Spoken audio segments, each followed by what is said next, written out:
So welcome to CS 183B. I'm Sam Altman. I'm the president of Y Combinator. 9 years ago, I was a Stanford student, and then I dropped out to start a company, and then I've been an investor for the last few. So at YC, we've been teaching people how to start startups for 9 years. Most of it's very hands-on and specific to the startups, but 30% of it is pretty generally applicable. And so we think that we can teach that 30% in this class. And even though that's only 30% of the way there, hopefully it'll still be really helpful. We've taught a lot of this at YC already, but it's all been off the record. And this is the first time that a lot of what we teach in YC is going to be on the record. So we've invited some of our best speakers to come and give the same talks they give at YC. We've now funded 720 companies. And so we're pretty sure that a lot of this advice is pretty good. We can't fund every startup yet, but we can hopefully make this advice very generally available. Guest speakers are going to teach 17 of the 20 classes. I'm only teaching 3. Counting YC itself, every guest speaker has been involved in the creation of a $1 billion+ company. So the advice shouldn't be that theoretical. It's all from people who have done it. All of the advice in this class is geared towards people starting a business where the goal is hypergrowth and eventually building a very large company. Much of it doesn't apply in other cases, and I want to warn people up front that if you try and do these things in a lot of big companies or non-startups, it won't work. It should still be interesting. I really do think that startups are the way of the future, and it's worth trying to understand them. But startups are very different than normal companies. So over the course of today and Thursday, I'm going to try to give an overview of the 4 areas that you need to excel at in order to maximize your chances of success at a startup.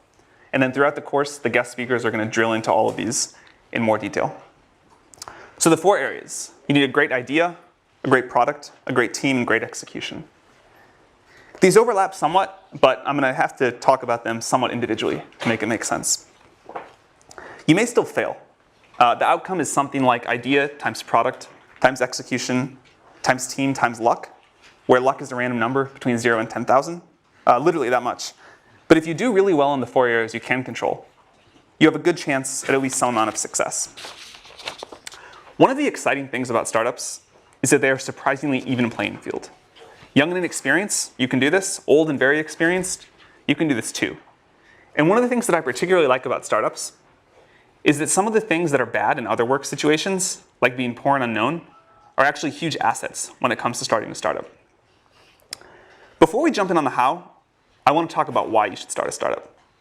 I'm somewhat hesitant to be doing this class at all, because you should never start a startup just for the sake of doing so. There are much easier ways to get rich, and everyone who starts a startup always says, that they couldn't have imagined how hard and painful it was going to be. You should only start a startup if you feel compelled by a particular problem, and that you think starting a company is the best way to solve it. The specific passion should come first, and the startup second. In fact, all of the big successes we have at YC followed this. So for the second half of today's lecture, Dustin Moskovitz, the co-founder of Facebook and Asana, is going to take over and talk about why to start a startup. We were so surprised by the amount of attention that this class got that we wanted to make sure we spend a lot of time on the why. Okay, so the first of the 4 areas, a great idea. It's become popular in recent years to say that the idea doesn't matter. In fact, it's almost uncool to spend a lot of time thinking about the idea for a startup. You're just supposed to start, throw stuff at the wall, see what sticks, and not even spend any time thinking about if it'll be valuable if it works. And pivots are supposed to be great. The more pivots, the better. So this isn't totally wrong. Things do evolve in ways that are difficult to predict.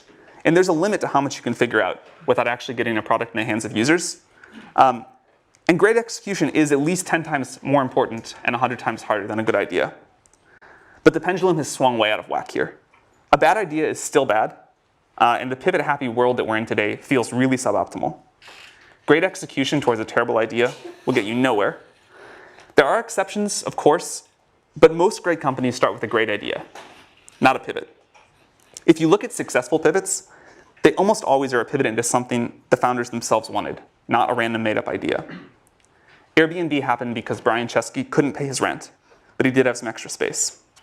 In general, though, if you look at the track record of pivots, they don't become big companies. I myself used to believe ideas didn't matter that much, but I'm very sure that's wrong now. The definition of the idea as we talk about it is very broad. It includes the size and the growth of the market, the growth strategy for the company, the defensibility strategy, and so on. When you're evaluating an idea, you need to think through all these things, not just the product. If it works out, you're going to be working on this for 10 years. So it's worth some real upfront time to think through the long-term value and the defensibility of the business. Even though plans themselves are worthless, the exercise of planning is really valuable and totally missing in most startups today. Long-term thinking is so rare anywhere, but especially in startups, that it's a huge advantage if you do it. Remember that the idea will expand and become more ambitious as you go. You certainly don't need to have everything figured out in a path from here to world domination, but you really want a nice kernel to start with. You want something that can develop in interesting ways. As you're thinking through ideas, another thing that we see young founders get wrong all the time is that someday you need to build a business that's difficult to replicate. This is an important part of a good idea. I want to make this point again because it's so important. The idea should come first and the startup should come second. Wait to start a startup until you come up with an idea you feel compelled to explore.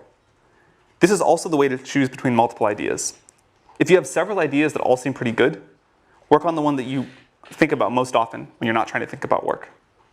But we hear again and again from founders that they wish they had waited to start a startup until they came up with an idea that they really loved. Another way of looking at this is that the best companies are almost always mission-oriented. It's difficult to get large groups of people to the extreme levels of focus and productivity that you need for a startup to be successful, unless the company feels like an important mission. And it's usually really hard to get that without a great founding idea. A related advantage of mission-oriented ideas is that you yourself will be dedicated to them. It takes years and years, usually a decade, to create a great startup. If you don't love and believe in what you're building, you'll likely to give up at some point along the way. There's no way I know of to get through the pain of a startup without belief that the mission really matters. A lot of founders, especially students, believe that their startup's only going to take 2 or 3 years, and then after that they'll work on what they're really passionate about. That almost never works. Good startups usually take 10 years. A third advantage of mission-oriented companies is that people outside the company are more willing to help you. You'll get more support on a hard, important project than a derivative one. When it comes to starting startups, in many ways it's easier to start a hard startup than an easy startup. This is one of those counterintuitive things that takes people a long time to understand. It's difficult to overstate how important being mission-driven is, so I want to emphasize it one last time. Derivative companies, companies that copy an existing idea with very few new insights, don't excite people, and they don't compel the teams to work hard enough to be successful. Paul Graham is going to talk about how to get startup ideas next week. It's something that a lot of founders struggle with, but it's something I believe you can get better at with practice, and it's definitely worth trying to get better at. The hardest part about coming up with great ideas is that the best ideas often look terrible at the beginning. The 13th search engine, and without all the features of a web portal, most people thought that was pointless. Search was done, and anyway, it didn't matter that much. Portals were where the value was at. The 10th social network, and limited only to college students with no money, also terrible. MySpace had won, and who wants college students as customers? Or a way to stay on strangers' couches. That just sounds terrible all around. These all sounded really bad, but they turned out to be good. If they had sounded really good, there would have been too many people working on them. As Peter Thiel is going to discuss in the 5th class, you want an idea that turns into a monopoly. But you can't get a monopoly in a big market right away. Too much competition for that. You have to find a small market in which you can get a monopoly and then quickly expand. This is why some great startup ideas look really bad at the beginning. It's good if you can say something like, today, only the small subset of users are going to use my product, but I'm going to get all of them. And in the future, almost everyone will use my product. Here's the theme that's going to come up a lot. You need conviction in your own beliefs and a willingness to ignore others' naysaying. The hard part is that this is a very fine line. There's right on one side of it and crazy on the other. But keep in mind that if you do come up with a great idea, most people are going to think it's bad. You should be happy about that. It means they won't compete with you. This is also a reason why it's not usually dangerous to tell people about your idea. The truly good ideas don't sound like they're worth stealing. You want an idea about which you can say, I know it sounds like a bad idea, but here's specifically why it's actually a great one. You want to sound crazy, but you want to actually be right. And you want an idea that not many other people are working on. And it's okay if it doesn't sound big at first. Common mistake among founders, especially first-time founders, is they think that the first version of their product, the first version of their idea, needs to sound really big. But it doesn't. It needs to take over a small specific market and expand from there. That's how most great companies have started. Unpopular but right is what you're going for. You want something that sounds like a bad idea, but is a good idea. You also really want to take the time to think about how the market's going to evolve. You need a market that's going to be big in 10 years. Most investors are obsessed with the market size today, and they don't think at all about how the market's going to evolve. In fact, I think this is one of the biggest systemic mistakes that investors make. They think about the growth of the startup itself. They don't think about the growth of the market. I care much more about the growth rate of the market than its current size. And I also care if there's any reason that it's going to top out. You should think about this. I'd prefer to invest in a company that's going after a small but rapidly growing market than a big but slow growing one. One of the big advantages of these sorts of markets, these small but rapidly growing markets, is that customers are usually pretty desperate for a solution. And they'll put up with an imperfect but rapidly improving product. And a big advantage of being a student, one of the two biggest advantages, is that you probably have better intuition about which markets are likely to start growing rapidly than older people do. Another thing that students usually don't understand, or at least takes a while, you cannot create a market that doesn't want to exist. You can basically change everything in a startup but the market.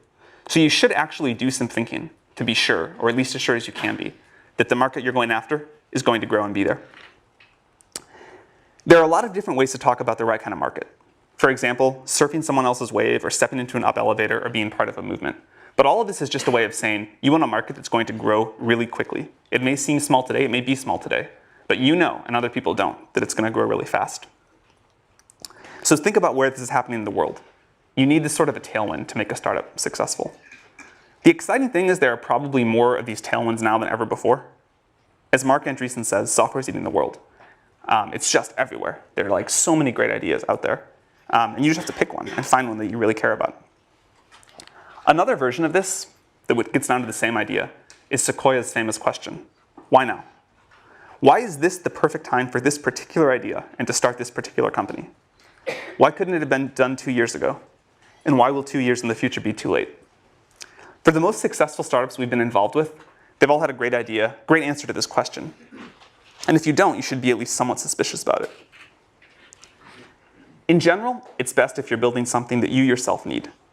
You'll understand it much better than if you have to understand it by talking to a customer to build the very first version. If you don't need it yourself, and you're building something that someone else needs, realize that you're at a big disadvantage and get very, very close to your customers. Try to work in their office if you can, and if not, talk to them multiple times a day. Another somewhat counterintuitive thing about good startup ideas is that they're almost always very easy to explain and very easy to understand. If it takes more than a sentence to explain what you're doing, it's almost always a sign that it's too complicated. It should be a clearly articulated vision with a small number of words. And the best ideas are usually either very different from existing companies in one important way, like Google being a search engine that worked just really well and none of the other stuff of the portals, or totally new like SpaceX. Any company that's a clone of something else that already exists with some small or made up differentiator, like we're going to be X beautiful design, or we're going to be Y for people that like red wine instead, that usually fails. So as I mentioned, one of the great things about being a student is that you have a very good perspective on new technology. And learning to get good at having new ideas takes a while. So start working on that right now. That's one thing we hear from people all the time, that they wish they had done more of when they were a student. The other is meeting potential co-founders. You have no idea how good of an environment you're in right now for meeting people that you can start a company with down the road. And the one thing that we always tell college students is more important than starting any particular startup is getting to know a lot of potential co-founders. So I want to finish this section of my talk with a quote from 50 Cent. This is from when he was asked about vitamin water. I won't read it, it's up there. But it's about the importance of thinking about what customers want and thinking about the demands of the market. Most people don't do this. Most students especially don't do this. If you can just do this one thing, if you can just learn to think about the market first, you will have a big leg up on most people starting startups. And this is probably the thing that we see wrong with Y Combinator apps most frequently, is that people have not thought about the market first and what people want first. So for the next section, I'm going to talk about building a great product. And here again, I'm going to use a very broad definition of product. It includes customer support and copyright explaining the product. anything involved in your customer's interaction with what you built from them. To build a really great company, you first have to turn a great idea into a great product. This is really hard, but it's crucially important, and fortunately, it's pretty fun. Although great products are always new to the world, and it's hard to give you advice about what to build, there are enough commonalities that we can give you a lot of advice about how to build it.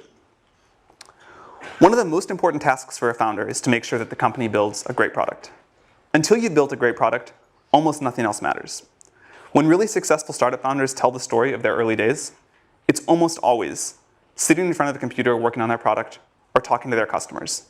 That's pretty much all the time. They do very little else. And you should be very skeptical if your time allocation is much different.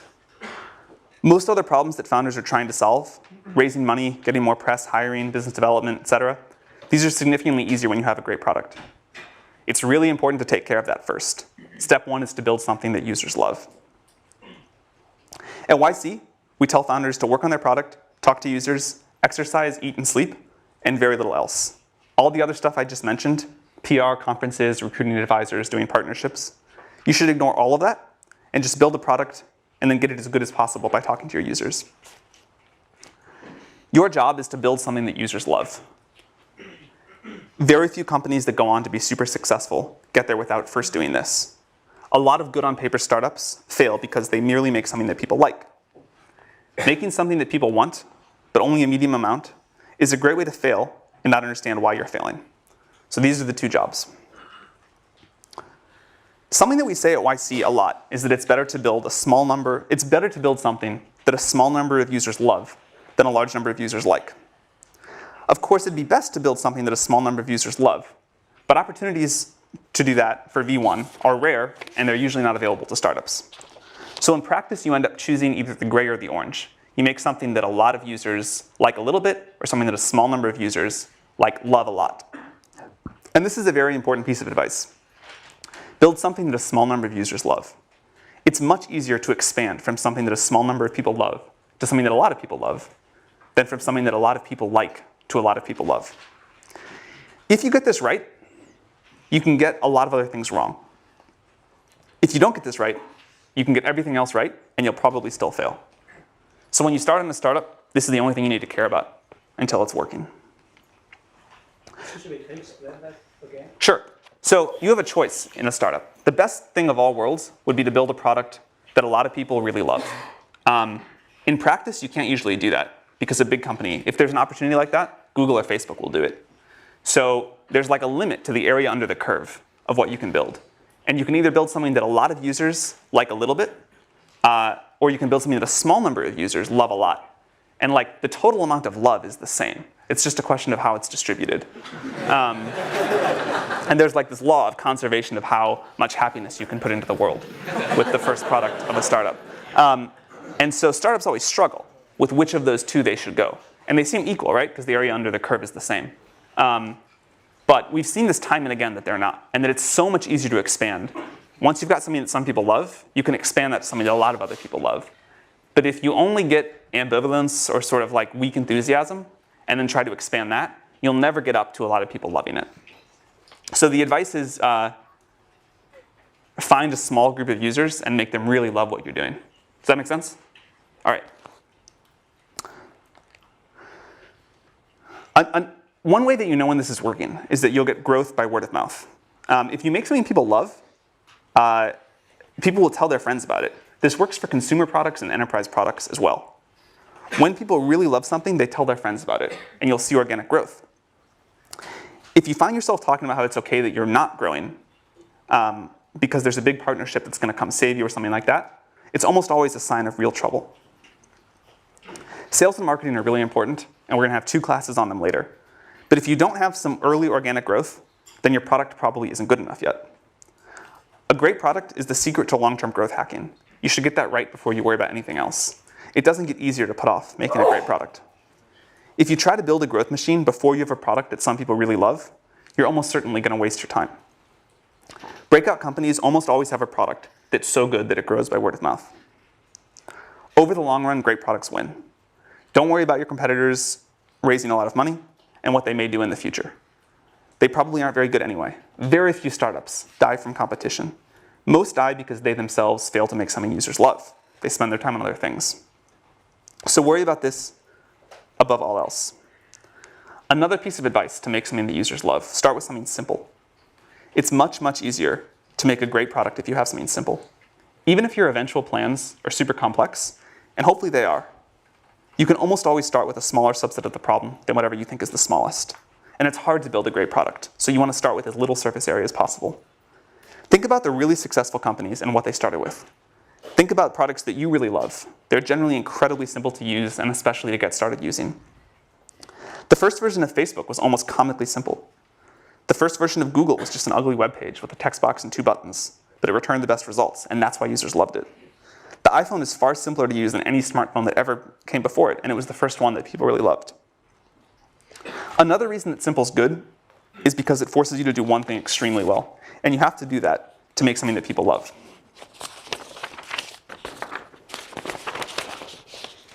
The word fanatical comes up again and again when you listen to successful founders talk about how they think about their product. Founders talk about being fanatical in the way they care about the quality of the small details, fanatical in getting the copy that they use to explain the product just right, and fanatical in the way they think about customer support. In fact, one thing that correlates with success among the YC companies is the founders that hook up PagerDuty to their ticketing system, so that even if a user emails in the middle of the night when the founders are asleep, they still get a response within an hour. Companies actually do this in the early days. These founders feel physical pain when the product sucks and they want to wake up and fix it. They don't ship crap, and if they do, they fix it very, very quickly. And it definitely takes some level of fanaticism to build a great product. You need some users to help with the feedback cycle, but the way to get those users is manually. You should go recruit them by hand. Don't do things like buy Google Ads in the early days to get initial users. You don't need very many. You just need ones that will give you feedback every day and eventually love your product. So instead of trying to get them on Google AdWords, just find a few people in the world that will be good users, recruit them by hand. Ben Silbermann, when everyone thought Pinterest was a joke, recruited the initial Pinterest users by chatting up strangers in coffee shops. He really did. He just walked around Palo Alto and said, will you please use my product? He also used to run around the Apple store in Palo Alto, and he would set all the browsers to the Pinterest homepage real quick before they caught him and kicked him out. So then when people walked in there, they're like, oh, what is this? This is an important example of doing things that don't scale. If you haven't read Paul Graham's essay on that topic, you definitely should. So get users manually, and remember that the goal is to get a small group of them to love you. Understand that group extremely well, get extremely close to them. Listen to them, and you'll almost always find out that they're very willing to give you feedback. Even if you're building the product for yourself, listen to outside users, and they'll tell you how to make a product they'll pay for.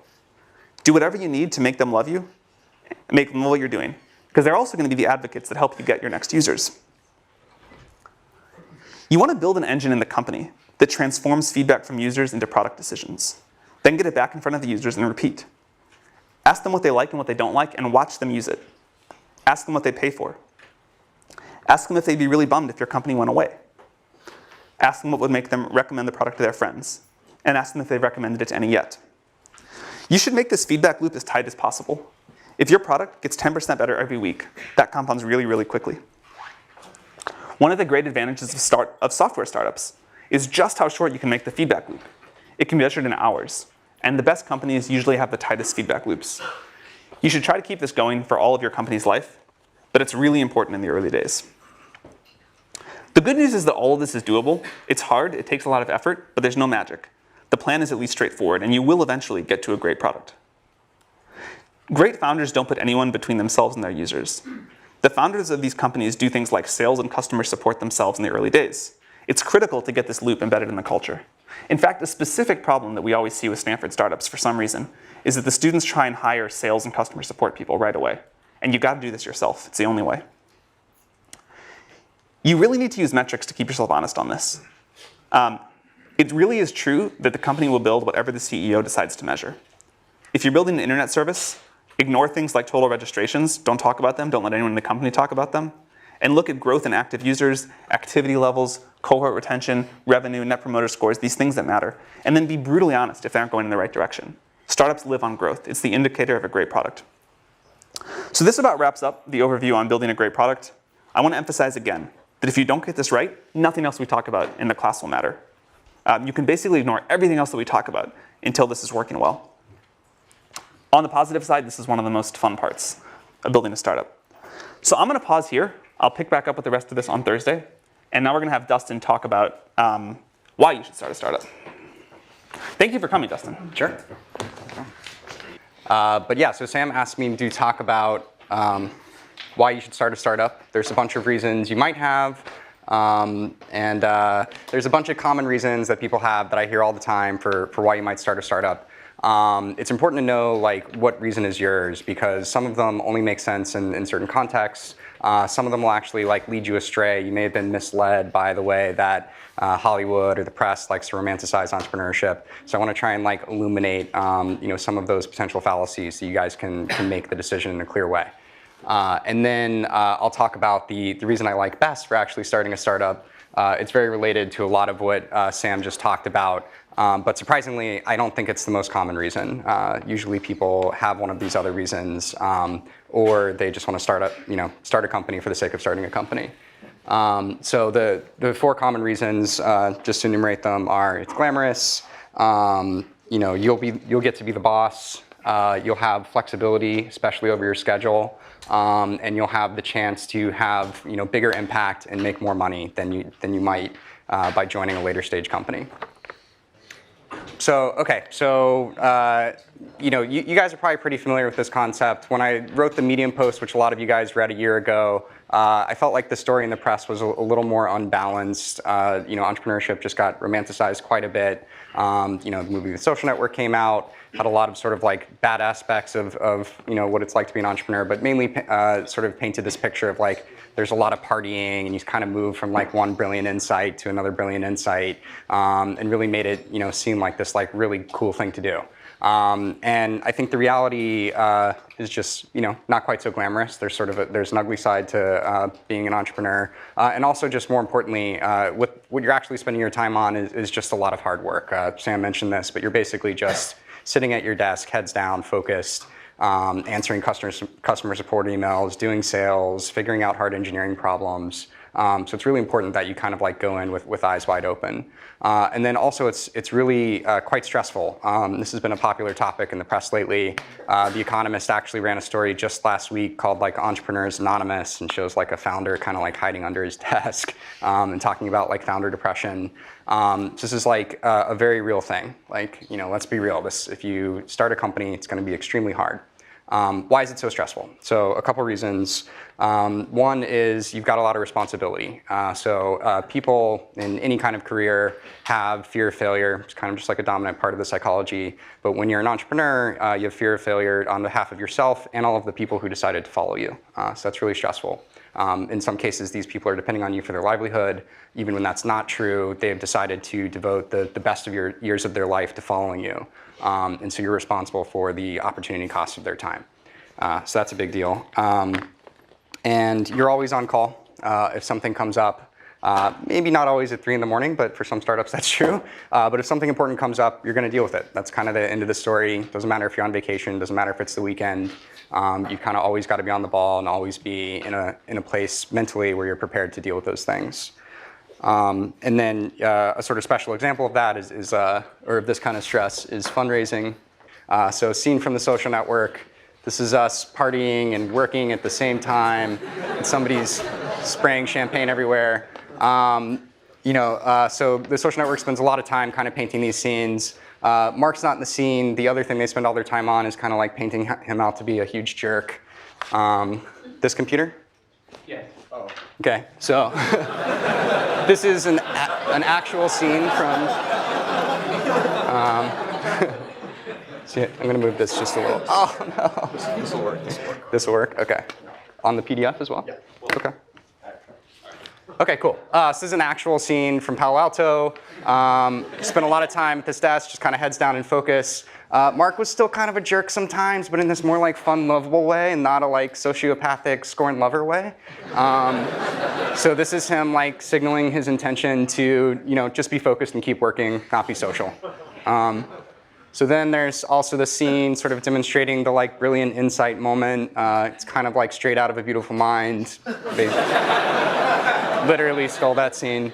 So they like to paint it as you just kind of like jump from one of these moments to the other moment with like parting in between. But Really, we were just at that table the whole time. So interestingly, if you compare this to the other photo, Mark is in the exact same position, but he's wearing different clothes. This is definitely a different day. So cool. So that's what it's actually like in person. And I just covered this bullet up here. This is the economist article I was talking about a second ago. So another form of stress is just like unwanted media attention. So part of it being glamorous, you get some positive media attention sometimes. It's nice to be on like the cover of Time and like be the person of the year. It's maybe a little less nice to be on the cover of People with like one of your wedding photos. Depends who you are. Some people would like that. I'd really hate it. But when Valleywag like analyzes your lecture and just tears you apart, like you definitely don't want that. Nobody wants that. And then one thing I almost never hear people talk about is you're just a lot more committed. So if you're an employee of a startup, and things are stressful, it's not going well, you're unhappy, you can just leave. For a founder, you can leave, but it's very uncool, pretty much a black eye on the rest of your career. And so you really are committed, for 10 years if it's going well, probably more like 5 years if it's not going well. So 3 years to figure out that it's not going well, and then if you find like a nice landing for your company, another 2 years at the acquiring company. And if you leave before that, again, it's not only going to harm yourself financially, it's going to harm all your employees, so you pretty much don't. So if you're lucky and you have a bad startup idea, you fail quickly, but most of the time it's not like that. All right, moving right along. And I should say, I've had a lot of this stress in my own life, especially in the early years of Facebook. I just got really unhealthy. I wasn't exercising, had a lot of anxiety, actually like throughout my back, like almost every 6 months, like when I was like 21, 22, which is like pretty crazy. And so if you do start a company, be aware that you're going to have to deal with this and you have to actually manage it. It's actually like one of your core responsibilities. Ben Horowitz likes to say like the #1 role of a CEO is managing your own psychology. It's absolutely true. Make sure you do it.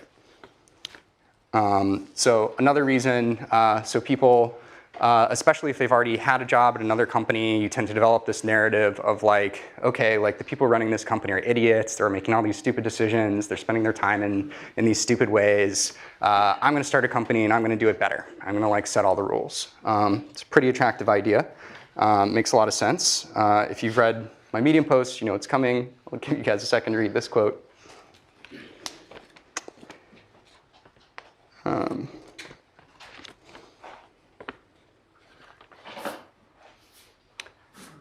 Cool. So this really resonates with me. And one thing I'd point out is, the reality of these decisions is pretty nuanced. The people you thought were idiots probably weren't idiots. They probably just had like a really difficult decision in front of them, and people pulling them in multiple directions.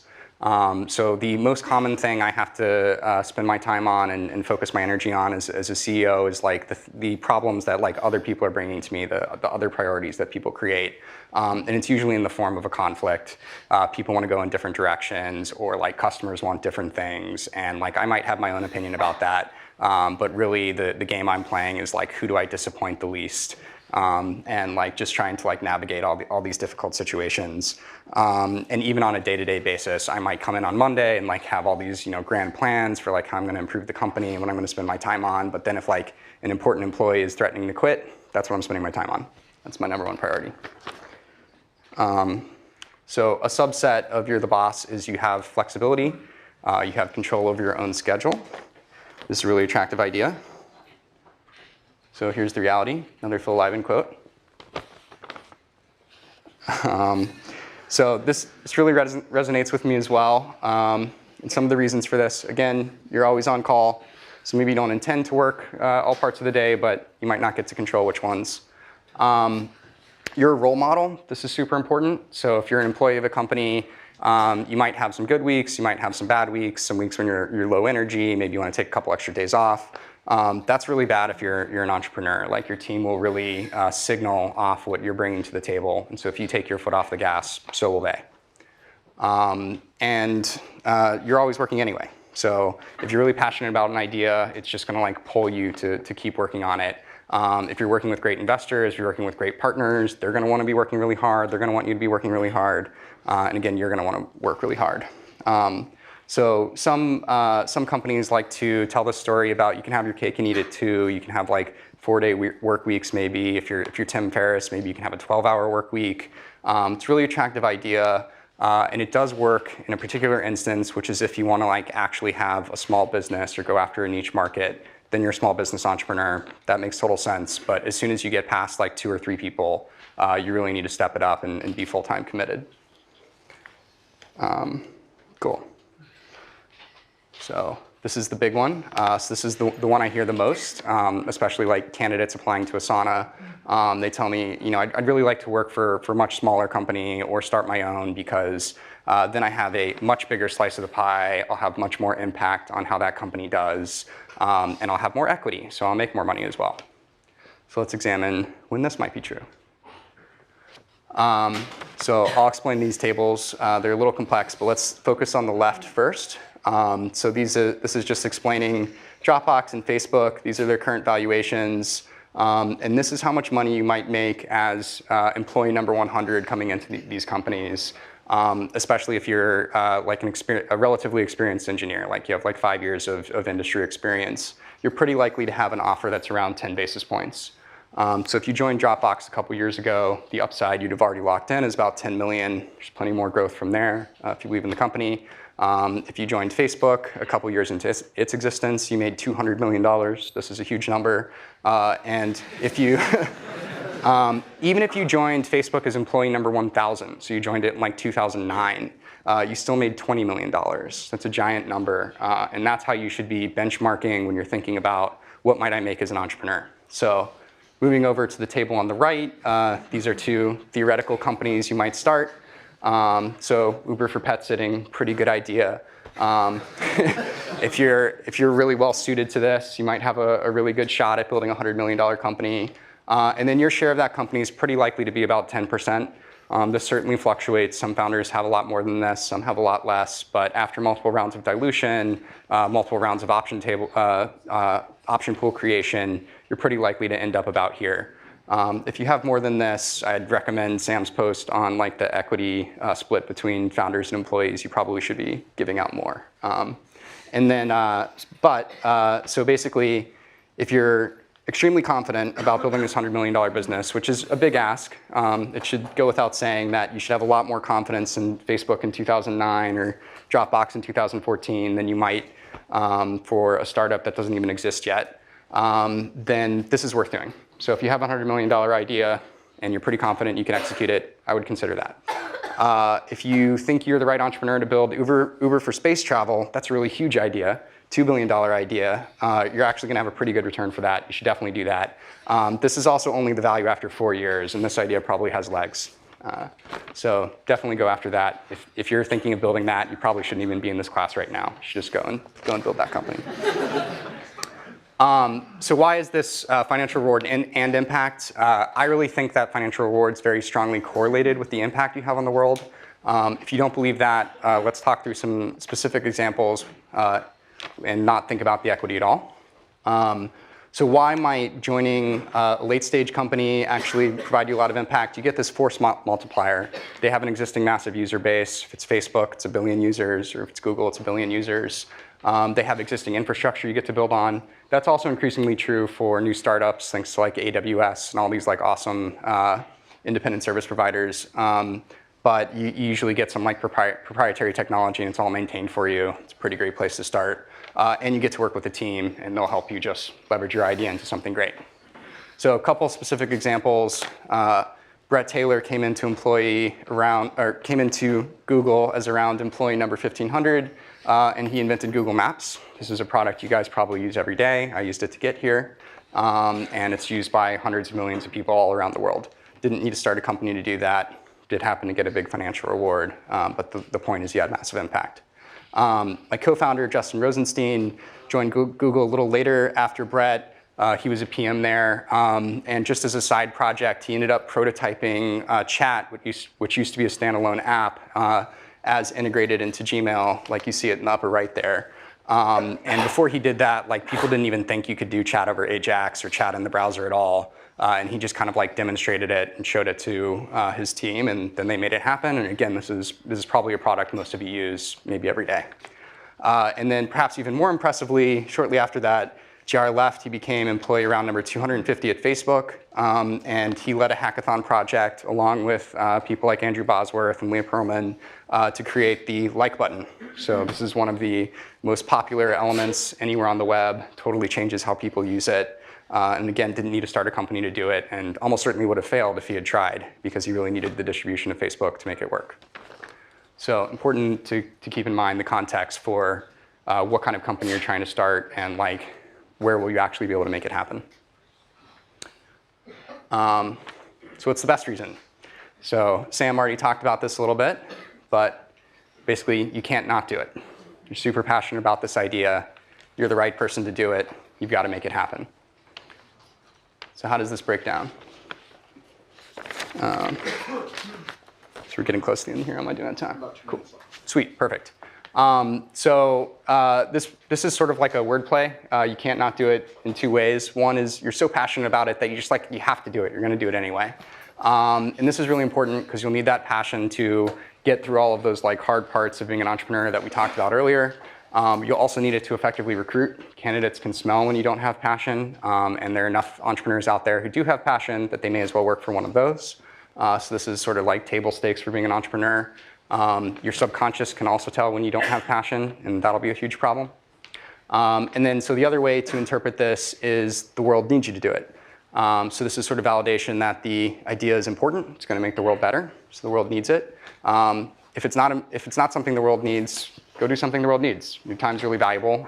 There are plenty of good ideas out there. Maybe it's not one of your own, maybe it's an existing company, but you may as well work on something that's going to be good. And then the second way to interpret this is the world needs you to do it. You're actually well suited to this problem in some way.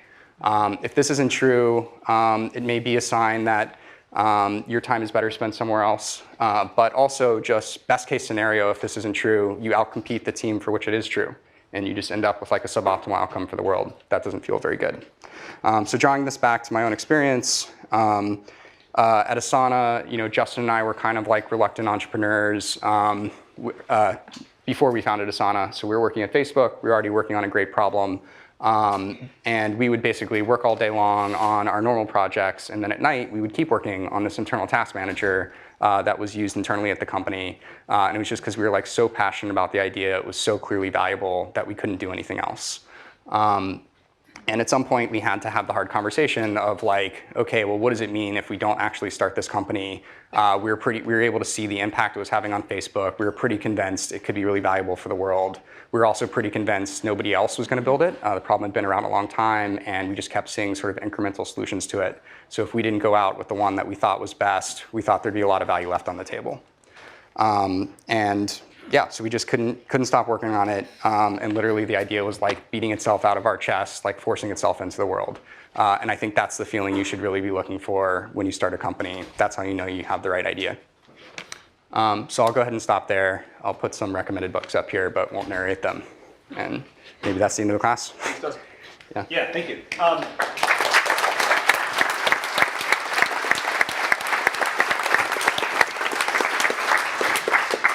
Maybe Dustin can stick around for a few minutes if you have questions for him. And see you Thursday. Thank you.